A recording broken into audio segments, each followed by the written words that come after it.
북한강을 거슬러 올라가다 보면은 가평점에서 남이섬을 만나게 됩니다. 이 남이섬은 제가 좋아하는 곳이고 또 가끔 가다가 한 번씩 가기도 하는 곳인데, 제가 이곳을 좋아하는 이유는 첫 번째로는 그 섬의 고즈넉한 그 분위기, 그것을 참 좋아하고, 또 한 가지는 이제 꽤 외국에도 많이 알려져서 외국인들이 많이 찾습니다. 그래서 남이섬을 가면은 외국의 어느 유명한 관광지를 온 것 같은 느낌이 들어서 또 좋고요. 또 한 가지는 제가 좋아하는 남이 장군의 가묘가 있는 곳이라서 좋아합니다. 진짜 묘는 우리 동네에서도 인근인 그 비봉면에 있다고 하지요. 남이섬에 들어가면은 이 남이 장군의 가묘를 볼 수가 있는데, 그곳에는 그가 여진족을 물리치고 개선을 하면서 지은 시 한 수를 만나볼 수가 있습니다. 백두산석 마도진이요 두만강파 엄마무라 남아이십의 미평국이면 후세수칭 대장불이요 라고 하는 시인데, 그 시의 내용은 이렇습니다. 백두산의 돌은 칼을 갈아서 다하고 두만강의 물은 말을 먹여서 없어졌네. 사나이 스물에 나라를 평정 못하면 후세에 누가 대장부라고 하겠느냐 하는 그 대장부의 호연지기를 노래한 시였습니다. 국사 선생님이었던 중학교 2학년 저희 담임 선생님이 가르쳐 주셨던 시인데, 그때부터 좋아해서 암기를 하면서 암송을 하면서 늘 읊었던 그런 시입니다. 남이 장군은 조선 세조 때에 약관 17세에 묵가에 급제를 한 사람입니다. 그 당시 묵가 급제의 평균 연령이 30세라고 했는데 17세에 급제를 했으니 얼마나 일찍 급제를 했는지 알 수가 있겠지요. 그야말로 최연소급입니다. 그리고 묵가 급제 후에 뛰어난 무공을 발휘해서 이시해의 난을 진압하고 또 북방에서는 여진족을 정벌하였습니다. 그 공으로 28세에 병조 판서, 오늘날로 이야기하면 국방부 장관입니다. 28세에 국방부 장관이 된 사람입니다. 그야말로 그 시대의 기린하였죠. 그러나 너무나 일찍 인물의 탁월함이 드러남으로써 다른 대신들의 시기와 견제를 많이 받았습니다. 특히 유자광이라고 하는 사람은 남이 장군을 역모죄로 고발을 하였습니다. 그래서 이 남이 장군은 자신의 기계를 다 피워보기도 전에 처형당함으로써 억울하게 생을 마쳤습니다. 유자광이 역모죄로 고발을 할 때에 사용한 것이 남이 장군이 지은 그 시였습니다. 남아 22평국을 살짝 바꾸어서 남아 22득국이라고 이렇게 고쳐서 임금에게 고해바친 것입니다. 남자 20에 나라를 평정하지 못하면, 이렇게 시를 지었는데 미득국이라고 해서 남자 20에 나라를 얻지 못하면, 이렇게 이제 고친 겁니다. 결국 남이 장군은 이 누명으로 28세의 젊은 나이에 형장의 이슬로 사라졌습니다. 물론 350년이 지난 순종 때에 복원이 되어지긴 했습니다. 평소에 이 남이 장군을 아끼던 세조 왕은 이 남이 장군에게 겸손해라라고 하는 그 얘기를 항상 했다고 합니다. 그러나 이 남이 장군은 인물의 탁월함은 있었지만은 그러나 겸손했느냐라고 하는 질문에는 의문표인 것입니다. 우리 그리스도인들은 당연히 주님을 드러내고 만방에 알리는 삶을 살아야 됩니다. 그런데 오늘 봉독한 말씀을 보면은 예수님께서 자신을 따르는 많은 사람들의 병을 고쳐주신 이후에 자신을 드러내고 알리라고 하신 것이 아니라 오히려 자신을 나타내지 말라고 당부를 하시는 것을 볼 수가 있습니다. 굉장히 우리가 가진 그 사고하고는 역설적이라는 것을 알게 되는 거지요. 그러니까 예수의 말씀을 대할 때마다 세상적인 사고를 가지고서 이해를 할 때가 너무나 많습니다. 다른 말로 하면은 예수님의 이 말씀은 세상적인 사고를 가지고서는 이해를 할 수가 없다는 거예요. 그러면은 예수님께서 이렇게 말씀하신 이유가 무엇인가라는 것을 한번 생각해 보겠습니다. 첫 번째로는 예수님께서는 겸손하셨기 때문입니다. 사람이 좀 가지게 되고 또 좀 알려지게 되면은 교만하게 되어집니다. 유명하게 되어진 사람치고 겸손한 사람은 별로 없습니다. 심지어는 겸손한 사람이라고 알려진 사람조차도 막상 가까이 가서 대해보면은 겸손하지 않다는 것을 알게 됩니다. 16세기에 그 필립 넬이라고 하는 사람이 있었습니다. 이 사람은 교황의 명을 받아서 겸손하기로 소문이 나서 승려로 알려진 한 수녀를 만나기 위해서 수녀원을 방문했습니다. 그리고 그 수녀에게 흙구덩이에 빠진 자신의 신발을 벗겨달라고 얘기를 했습니다. 조금 황당한 요구이긴 했지요. 그러나 그 수녀는 자신과 같이 명성이 있는 사람이 그런 천한 일을 할 수 없다라고 단호히 거절을 했습니다. 네리는 더 이상 말을 하지 않고 돌아가서 교황에게 보고하기를 거기에는 겸손한 성녀는 없었습니다 라고 말을 했다는 것입니다. 이 수녀는 처음에는 겸손했을 것입니다. 그러나 그의 이름이 세상에 점점 알려지기 시작하면서 겸손이 없어지기를 시작한 것입니다. 예수님께서는 사람들의 이러한 본성을 너무나 잘 아셨습니다. 그래서 자신이 유명하게 되어지는 것을 원치 않으셨습니다. 그래서 자신을 알리지 말라라고 말씀을 하신 것입니다. 두 번째로 예수님께서 자신을 알리지 말라고 하신 이유가 뭐냐면은 메시아 사역 때문입니다. 자신이 너무나 잘 알려지면은 원래의 메시아로서의 사역을 다 감당할 수 없기 때문인 것입니다.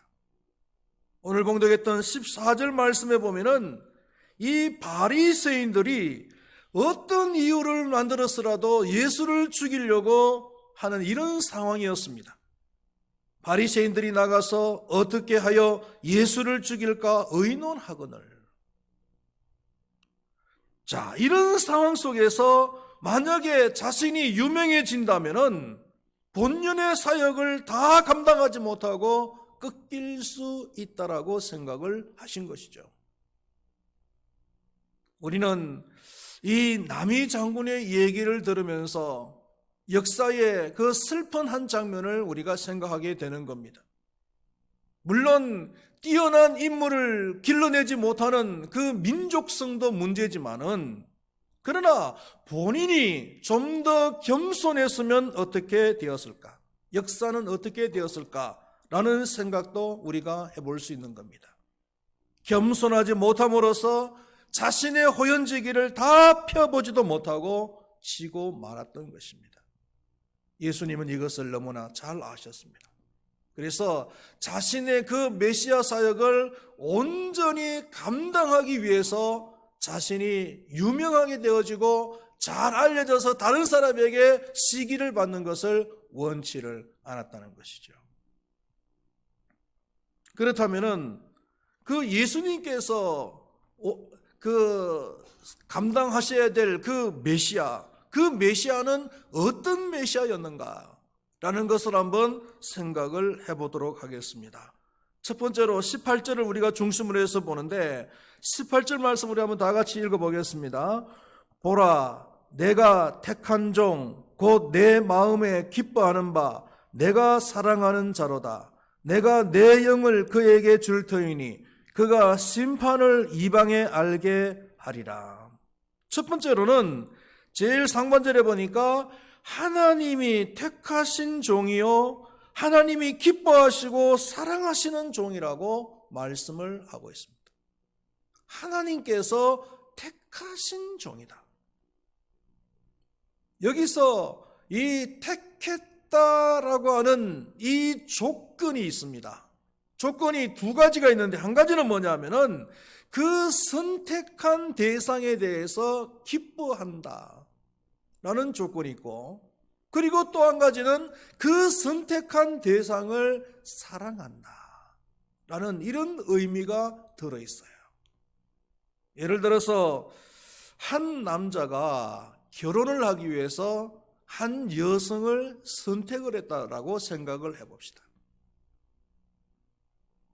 그 남성이 여성을 결혼하려고 결혼 대상자로 선택을 했는데 그 여성을 보면은 기뻐요.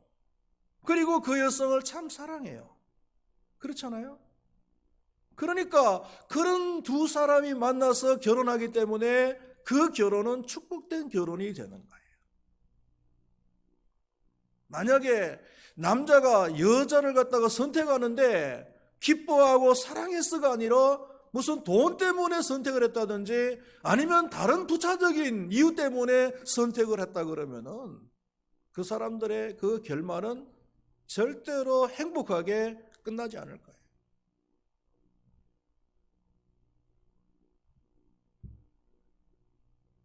하나님께서 예수님을 선택하셨다, 메시아로 선택하셨다라는 것은 그만큼 그 예수님을 기뻐하셨고 사랑하셨다라고는 그런 의미가 들어있단 말이에요.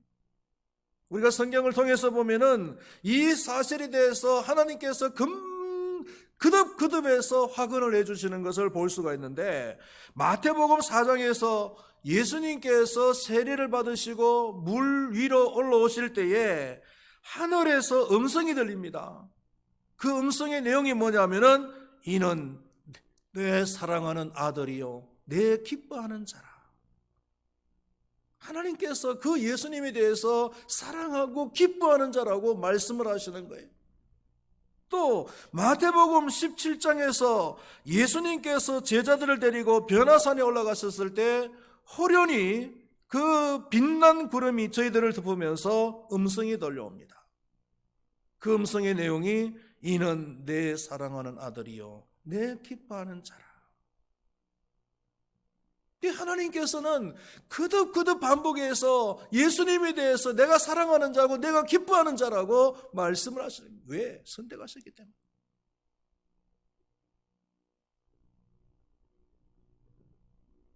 선택받았다는 것은 이거는 굉장히 축복된 거예요. 한 여성이 한 남성에게 선택받았다는 것은 이거는 너무나 축복된 거잖아요. 하물며 하나님께 선택을 받았다 라는 것은 이거는 최고의 축복입니다.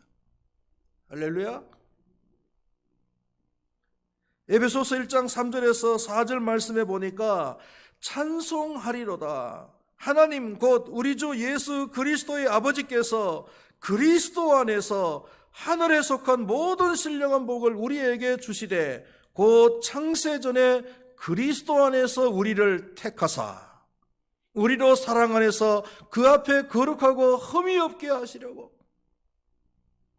하나님께서 우리를 선택하셨대요. 왜 선택하셨나? 하늘에 신령한 복을 주시기 위해서. 할렐루야. 할렐루야. 얼마나 이게 신나는 일입니까, 여러분? 하나님을 믿는 모든 사람들은 하나님 앞에 선택을 받은 사람들이에요. 오늘 이 자리에 나와서 하나님 앞에 예배를 드릴 수 있는 것도 하나님께 선택을 받았기 때문에 나올 수 있는 것이지, 하나님 앞에 선택받지 못했다면 절대로 이 자리에 나와서 예배를 드릴 수가 없습니다.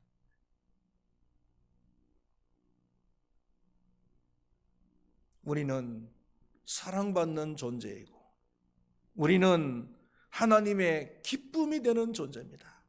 할렐루야. 축복된 존재라는 거예요. 두 번째로 이 메시아는요, 하나님께로부터 성령을 받으신 분이시다 그랬습니다. 18절 중반절에 보니까 내가 내 영을 그에게 줄 터이니 이렇게 말씀을 했습니다. 하나님께서 메시아이신 그 예수님에게 성령을 부어주신다는 말씀이잖아요.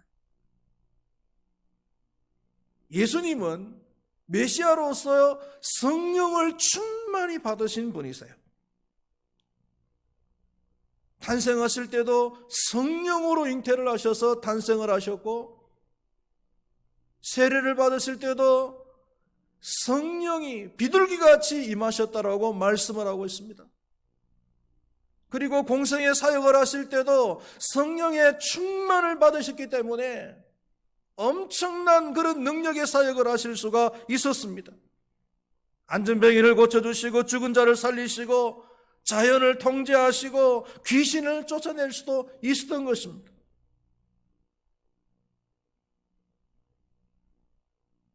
하나님의 일이라는 것은요, 인위적으로 되는 것이 아니에요. 건물, 아니면 장소, 아니면 어떤 물질, 이런 것들이 문제가 아닙니다. 성령께서 역사를 하셔야 됩니다. 하나님의 교회는 성령께서 역사를 하셔야 됩니다. 저는 목회를 하면서 가장 중요하게 깨달은 것 중에 한 가지가 바로 그거예요. 목사인 제 자신이 아무리 노력을 하려고 해도 성령께서 역사를 안 하면은 안 돼요. 그러나 목사인 제 자신이 기진맥진해서 완전히 그냥 번아웃, 그냥 녹다운되어 있는 상태에서도 성령께서만 역사하시면 교회는 저절로 되더라고요.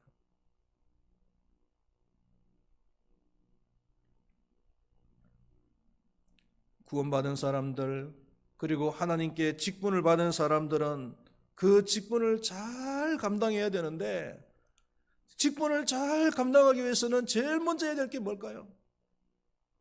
성령 충만해야 돼요.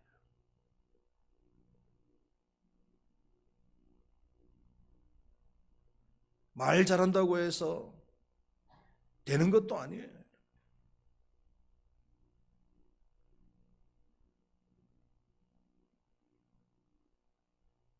어떤 분이 그런 얘기를 하셨잖아요. 예수님도 성령 충만하지 않는다면 사탄이 될 수가 있다. 예수님도 성령 충만함 받아서 하나님의 일을 감당하는 것인데, 만약에 예수님이 성령 충만하지 않으면 사탄적인 일을 할 수도 있다는 거예요. 그러니까 세상적으로 아무리 지혜가 뛰어나고, 세상적으로 아무리 경험이 많고, 세상적으로 아무리 말을 잘하고 한다 할지라도 성령 충만하지 않으면은 하나님의 일을 온전히 할 수가 없다는 거예요.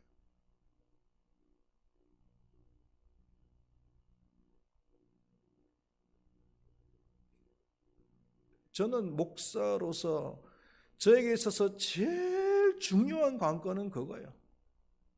그 싸움이에요. 저는 성령 충만한 삶을 사느냐 안 사느냐. 지금 정부에서 주일 오전 예배 이외에는 어떤 집회도 하지 말라라고 하니까 우리도 오전 예배만 드리고, 그리고 이제 수요 예배나 새벽기도 아무것도 못 드리고 있죠. 그러나 목사가 30몇 년 동안 새벽 기도를 해왔는데 정부에서 새벽 기도 하지 말란다고 해서 제가 안 할 것 같아요. 5시 반이면 올라옵니다. 자동적으로 올라옵니다. 제일 먼저 하는 기도가 뭔지 아세요? 성령님께서 제 전인격을 지배해 주세요. 지배해 주세요. 만약에 제가 이 기도를요, 한 달만이라도 안 하면은 제 인격을 누가 지배하겠어요?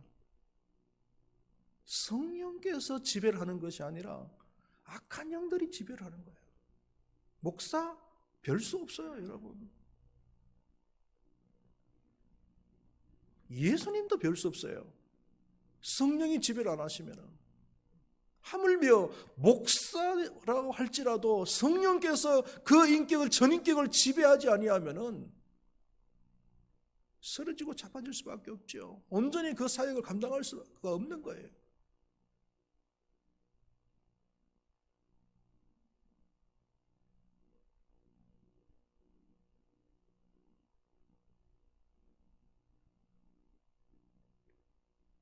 성령 충만을 구하시기를 바랍니다. 성령 충만을 구하셔야 성령 충만한 그런 상태가 돼야 여러분들이 온전히 하나님 앞에 예배드릴 수 있고 예배자로서의 삶을 살아갈 수가 있고 하나님께서 여러분들에게 주신 그 직분, 여러분들에게 주신 그 사역을 잘 감당할 수가 있는 거예요.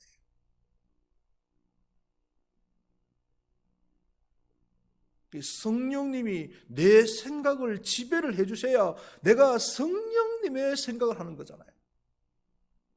성령님의 지배를 안 받으면요, 내 머릿속에 어떤 생각이 들까요? 그냥 세상적인 지혜만 팍팍팍팍 돌아가는 거예요. 그거는 하나님 일하고는 전혀 상관이 없어요.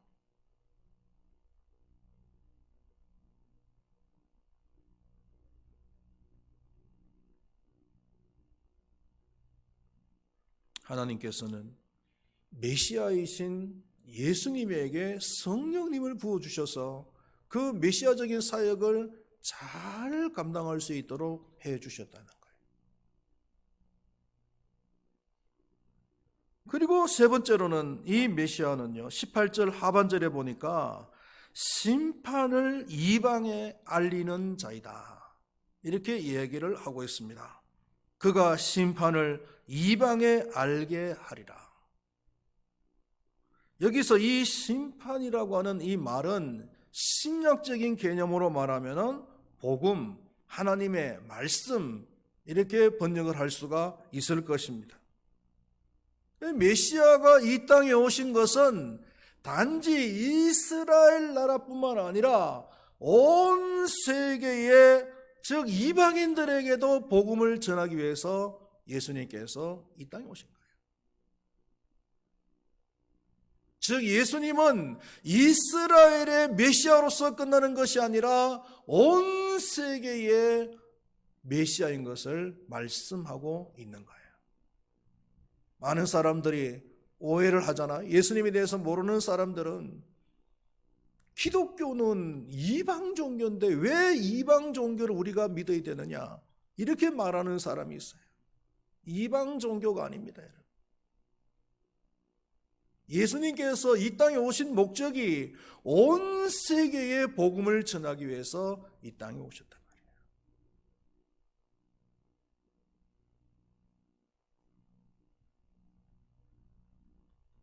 교회의 목적이 뭐냐? 우리 예수 믿는 사람의 삶의 목적이 무엇이냐는 것도 우리가 생각할 수 있는 겁니다. 병을 고치고 귀신을 쫓아내고 가난한 자들에게 구제를 하는 것도 중요합니다. 그러나 무엇보다도 중요한 것은 이방인들에게, 아직까지도 예수님을 알지 못하는 그 사람들에게 복음을 전하는 것. 이게 교회가 본연적으로 해야 될 사명이에요. 물론 병 고치고 구제하는 것도 필요합니다마는 이것은 어디까지나 복음을 전하기 위한 하나의 수단입니다. 그게 목적이 아니에요. 병을 고쳐줌으로써 그에게 복음을 전하는 것이고요, 가난한 자에게 구제함으로써 그에게 복음을 전하는 거예요. 우리가 라오스라고 하는 나라에 그 염소 운행을 하고 있는데 지금은 중국 폐렴으로 인해서 잠시 지금 스탠바이 되어 있는 상태입니다. 그렇지만 우리가 그 염소 운행을 하는 목적이 뭡니까? 단순히 라오스의 가난한 농가에 재정적인 도움을 주기 위해서 하는 것은 아니에요. 그것도 목적 중에 한 가지입니다. 라오스 가난한 농가에게 그 염소를 갖다가 분양해 줌으로써 재정적인 물질적인 지원을 해주는 것은 1차적인 목표입니다. 그런데 그것을 통해서 복음을 전하는 거예요. 그리고 그것을 통해서 라오스 교회의 일꾼들을 세우는 거예요. 이게 진짜 중요한 목표예요. 단순히 그냥 돈 갖다 주는 것은 그건 의미가 별로 없어요. 감사하게도 우리가 1차, 2차, 첫 번째 텀, 두 번째 텀을 지나면서 그 염소를 분양받았던 사람들이 교회를 다니기를 시작하고 또 염소를 분양받았던 사람들 중에 그 라오스 교회의 그런 중직자가 되어져서 열심히 그 섬긴다는 얘기를 들었을 때 굉장히 기쁨이 있죠.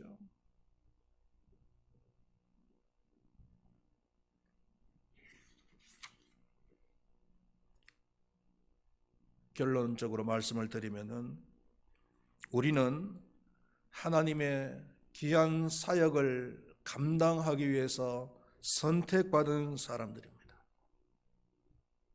나는 선택받은 사람이다. 얼마나 행복한 사람입니까? 그리고 그 사역이라는 것은 바로 메시아적인 사역입니다. 이방에게, 저 땅끝까지 열방에게, 온 세상에게 하나님의 말씀, 하나님의 복음을 전하는 그 메시아적인 사역입니다.